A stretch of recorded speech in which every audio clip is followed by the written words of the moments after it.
नमस्तो। ध्यान से एकादशी है। स्कंद पुराण यहाँ तक कहती है कि इस कथा के चरित्र को जो श्रवण कर लेता है उसको 26 एकादशी करना भी नहीं पड़ती। इस एकादशी की केवल ये कथा सुनकर ही वो तर जाता है। बहुत ध्यान से सुनना इसको, कथा तो बड़े भाव से सुन लो इसको, है? बड़े प्रेम से।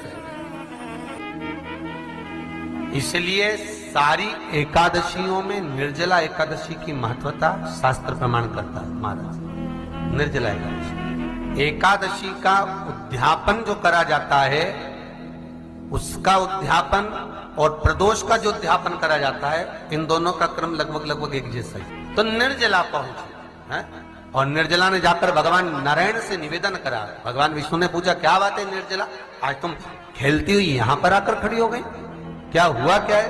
क्या तुमको गौलोक धाम में आनंद की अनुभूति नहीं हो रही जो तुम बैकुंठ में आई हो? निर्जला घूमती घूमती भगवान के सम्मुख में पहुंच गई। भगवान ने पूछ रहे हैं, बार बार पूछा, निर्जला हुआ क्या तुमको?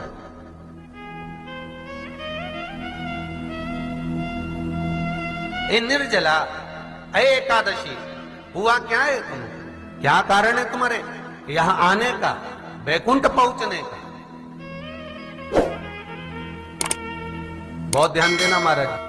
शास्त्र कहता है सोमवार, मंगलवार, बुधवार, गुरुवार, शुक्रवार, शनिवार, ये देवता वो देवता सबके व्रत कर लो, सारे व्रत कर लो, पर ये व्रत आपको परमात्मा के धाम तक लेकर नहीं जा सकते, क्योंकि इनका जो पुण्य है वो मृत्यु लोक में आप थोड़ा सा भी व्रत करते हैं तो पुण्य समाप्त हो जाता है।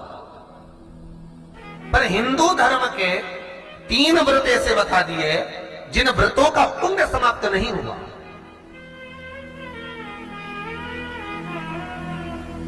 हिंदू धर्म के 3 व्रत ऐसे हो गए जिनका पुण्य समाप्त नहीं हुआ महाराज। इसलिए आज भी माता एकादशी का व्रत करती है, और एकादशी का व्रत कर कर अगर कोई जीवात्मा को देते हैं, कोई मर भी गया तो उसको एकादशी का दान देते हैं। एकादशी का उसको दान दिया है महाराज। निर्जला खड़ी है, पूछा क्यों आई हो, क्या कारण? निर्जला आई, तब लक्ष्मी मैया उठकर निर्जला के करीब में गई। निर्जला बहुत सरल थी निर्जला। कहते हैं कामा एकादशी सबसे लंबी है। कौन सी एकादशी? कामा। फिर मोक्षदा उससे नीची है महाराज। और निर्जला जो है बिल्कुल छोटा स्वरूप है। निर्जला का मतलब देखा जाए तो केवल 2 चोटी करी हुई है। मस्तक पर भोर लगा हुआ है निर्जला के, माथे पर बिंदी लगी हुई है निर्जला के, सुंदर गले में तुलसी की मालाएं पहनी है निर्जला, हाथ में जो हथ फूल जैसी माताएं पहले पहनती थी, आपको ध्यान में होगा, ऐसा बड़ा फूल होता था, अंगूठियां पड़ी होती थी, हाथ में ऐसा लगा रहता है। तो निर्जला हथ फूल भी तुलसी के धारण करी। बड़ा सुंदर स्वरूप है माता निर्जला का महाराज। छोटी है तो माता लक्ष्मी उनके पास में गई और निर्जला से जाकर पूछा, निर्जला तेरे आने का कारण क्या है, तू बता। नारायण आपसे पूछ रहे हैं कि क्यों आई हो, किस लिए आई हो, क्या है तुम्हारे आने का कारण? निर्जला ने कहा, मेरी विनती केवल इतनी सी है मां, कि मैं ये चाहती हूं कि मैं जीव के प्राण छूटने के बाद उसके प्राणों को जिस समय मैं लेकर जीवात्मा के प्राणों को परमात्मा तक भेजूं, बैकुंठ तक भेजूं, गौलोक धाम तक भेजूं, उस बीच में मुझे ले जाते समय कई नरक भी बीच में पड़ेंगे, कई स्थान ऐसे बैतरणी आदि के स्थान बीच में आएंगे, तो वो स्थान में मुझे रोका ना जाए, मैं सीधे भगवान के धाम पहुंच जाऊं। ऐसी कृपा, ऐसी दया। जितनी भी माताएं एकादशी का व्रत करती, बहुत ध्यान से सुनना आज की कथा को। शायद जिंदगी में मिली ना मिली, पर यह कथा का रिश्ता तो बहुत ध्यान से सुनना। स्कंद पुराण यहां तक कहती है कि इस कथा के चरित्र को जो श्रवण कर लेता है उसको 26 एकादशी करना भी नहीं पड़ती। इस एकादशी की केवल ये कथा सुनकर ही वो तर जाता है। बहुत ध्यान से सुनना इसको, कथा को। सबसे पहला नियम, एकादशी व्रत का सबसे पहला नियम है कि आप जिस दिन व्रत करो उसके एक दिन पहले भक्ति का संचार इस हृदय में करो। भक्ति का संचार इस हृदय में कर लीजिए। जिस दिन आप व्रत करो, जैसे एकादशी का व्रत कर रहे हो तो दशमी के दिन शाम का समय जब आवे, रात्रि जब होने लगे, शाम का समय आवे और रात्रि का आप जब भोजन ग्रहण करो तो उस भोजन में कोई ऐसा पदार्थ ग्रहण मत करिए जिस पदार्थ के कारण आपकी एकादशी बिगड़ जाए। कोई बेकार भोजन में ग्रहण नहीं करना, श्रेष्ठ भोजन ग्रहण करिए दशमी। और एकादशी का दूसरा नियम बहुत ध्यान से सुनिएगा। जिस दिन आपकी एकादशी का व्रत हो उस दिन प्रयास करिएगा कि अपने हाथ से किसी भी वृक्ष की कोई पत्ती टूटे ना। अपने हाथ से किसी भी वृक्ष की, पौधे की, किसी भी वृक्ष की पत्ती अपने हाथ से ना टूटे। बहुत ध्यान दीजिएगा महाराज। एकादशी का ये दूसरा नियम है कि अपने हाथ से किसी पौधे की, किसी वृक्ष की, किसी डाली की कोई पत्ती टूटे ना, कोई पत्ती ना टूटे, इसका प्रयास करिए।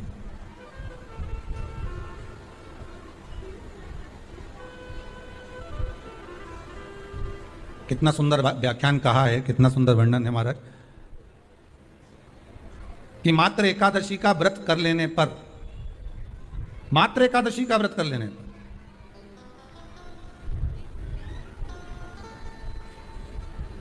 जो पूर्व में किया गया हमारा पाप कर्म है, हमने किसी जीव की हत्या करी है, हमने किसी को कष्ट प्रदान करा है, हमने किसी को अपशब्द कहा है, हमने किसी को ताने दिए, हमने किसी को आड़ा टेढ़ा कहा है, हमने किसी को गालियां दे दी है, मात्र एकादशी का व्रत ही कर लेने पर ये सारे जो दोष हैं वो समाप्त हो जाते हैं।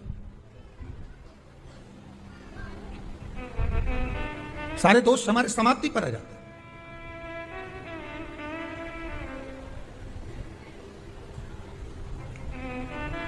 अब एक विचार करिएगा थोड़ा सा अपने मन में, अपने चित्त में, अपनी वृत्ति में एक बात उतारिएगा। एक अपने मन में एक बात को उतार कर रखिएगा कि आप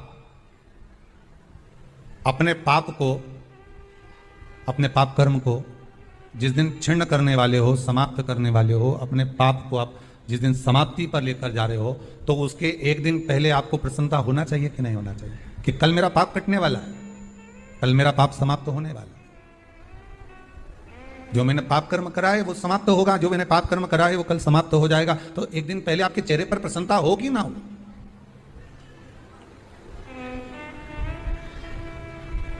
और चेहरे पर वो प्रसन्नता आपके आना चाहिए कि कल मेरा एकादशी का व्रत है, आज दशमी है, कल एकादशी का व्रत है, तो कल मेरी जब एकादशी का व्रत रहेगा तो मेरा ना जाने कितना कितना पाप, कितना असत्य, कितना कितना झूठ, कितना कितना प्रपंच वो समाप्त हो जाएगा। इसमें मुझे प्रसन्नता हो, इसमें मुझे आनंद था।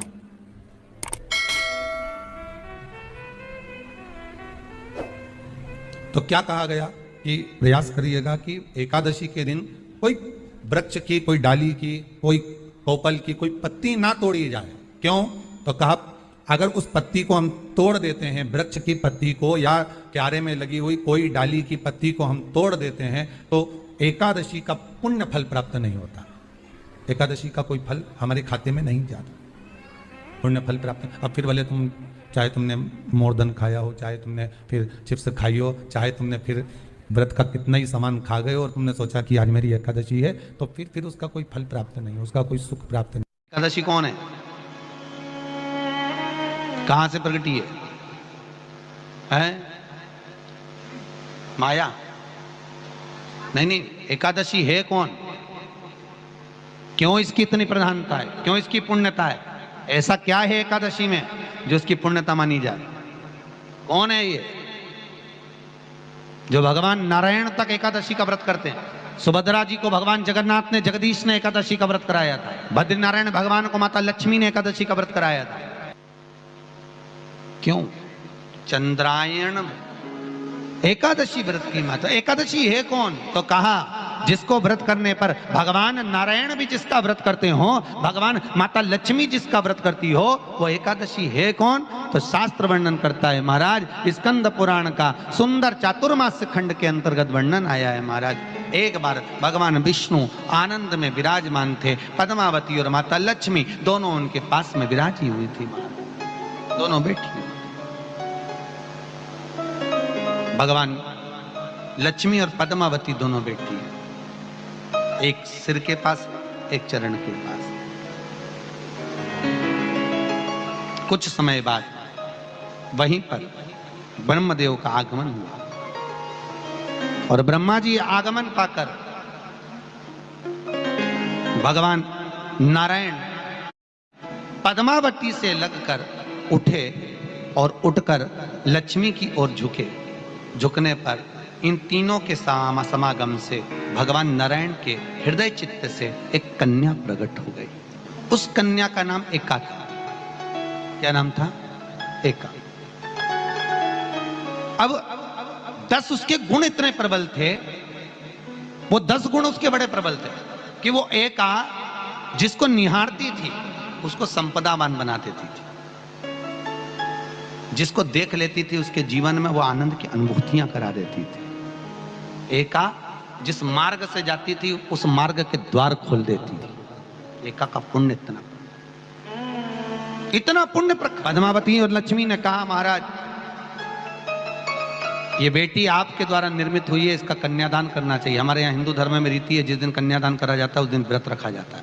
अब आजकल रखते कि नहीं रखते मालूम नहीं, और कन्यादान करते समय व्रत रखा जाता है। व्रत रखना, एका का कन्यादान करना है। भगवान बोले कन्यादान करें, किसको दें? एका किसको दी जाए?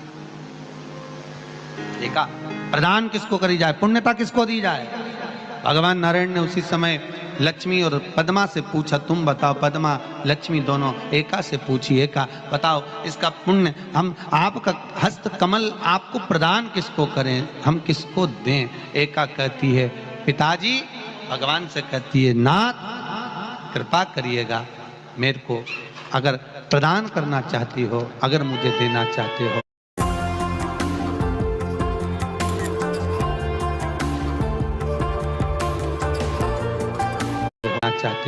तो एक काम करो। यदि आप देना चाहते हो तो भगवान एक काम, माता ने कहा कि पिताजी अगर कुछ देना चाहते हो तो ऐसी कृपा करो, संसार के मनुष्य अगर मृत्यु लोक में आकर के अंदर 2 एकादशी का भी पुण्य भाग अगर ग्रहण करते हैं तो ये एका उनकी होती है और वैकुंठ का राह खोल देती है।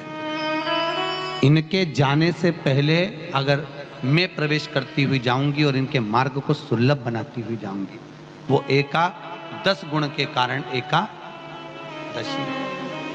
सबसे पहला नियम एकादशी व्रत का सबसे पहला नियम है कि आप जिस दिन व्रत करो उसके एक दिन पहले भक्ति का संचार इस हृदय में कर लो। भक्ति का संचार इस हृदय में कर लीजिए। जिस दिन आप व्रत करो, जैसे एकादशी का व्रत कर रहे हो तो दशमी के दिन शाम का समय जब आवे, रात्रि जब होने लगे, शाम का समय आवे और रात्रि का आप जब भोजन ग्रहण करो तो उस भोजन में कोई ऐसा पदार्थ ग्रहण मत करिए जिस पदार्थ के कारण आपकी एकादशी बिगड़ जाए। कोई बेकार भोजन हमें ग्रहण नहीं करना, श्रेष्ठ भोजन ग्रहण करिए दशमी। और एकादशी का दूसरा नियम बहुत ध्यान से सुनिएगा। जिस दिन आपकी एकादशी का व्रत हो उस दिन प्रयास करिएगा कि अपने हाथ से किसी भी वृक्ष की कोई पत्ती टूटे ना। अपने हाथ से किसी भी वृक्ष की, पौधे की, किसी भी वृक्ष की पत्ती अपने हाथ से ना टूटे। बहुत ध्यान दीजिएगा महाराज। एकादशी का ये दूसरा नियम है कि अपने हाथ से किसी पौधे की, किसी वृक्ष की, किसी डाली की कोई, कितना सुंदर व्याख्यान कहा है, कितना सुंदर वर्णन है महाराज। मात्र एकादशी का व्रत कर लेने, जो पूर्व में किया गया हमारा पाप कर्म है हमने किसी जीव की हत्या करी है, हमने किसी को कष्ट प्रदान करा है, हमने किसी को अपशब्द कहा है, हमने किसी को ताने दिए, हमने किसी को आड़ा टेढ़ा कहा है, हमने किसी को गालियां दे दी है, मात्र एकादशी का व्रत ही कर लेने पर ये सारे जो दोष हैं वो समाप्त हो जाते हैं। सारे दोष हमारे समाप्ति पर आ जाते हैं। अब एक विचार करिएगा थोड़ा सा अपने मन में, अपने चित्त में, अपनी वृत्ति में एक बात उतारिएगा, एक अपने मन में एक बात को उतार कर रखिएगा कि आप अपने पाप को, अपने पाप कर्म को जिस दिन छिन्न करने वाले हो, समाप्त करने वाले हो, अपने पाप को आप जिस दिन समाप्ति पर लेकर जा रहे हो, तो उसके एक दिन पहले आपको प्रसन्नता होना चाहिए कि नहीं होना चाहिए कि कल मेरा पाप कटने वाला है, कल मेरा पाप समाप्त होने वाला है। जो मैंने पाप कर्म करा है वो समाप्त होगा, जो मैंने पाप कर्म करा है वो कल समाप्त हो जाएगा। तो एक दिन पहले आपके चेहरे पर प्रसन्नता हो कि ना हो, चेहरे पर वो प्रसन्नता आपके आना चाहिए कि कल मेरा एकादशी का व्रत है। सब बोलिए एक बार जमकर, श्री शिवाय नमस्तुभ्यम। प्रैक्टिकल जरूर करना, कहीं सियोर वाला महाराज झूठ तो नहीं बोल रहा। शास्त्रों की बातें हमारे जीवन में हमें सुख प्रदान करें, इसलिए इस भाव का आनंद करते हुए आज की कथा को विराम देते हैं।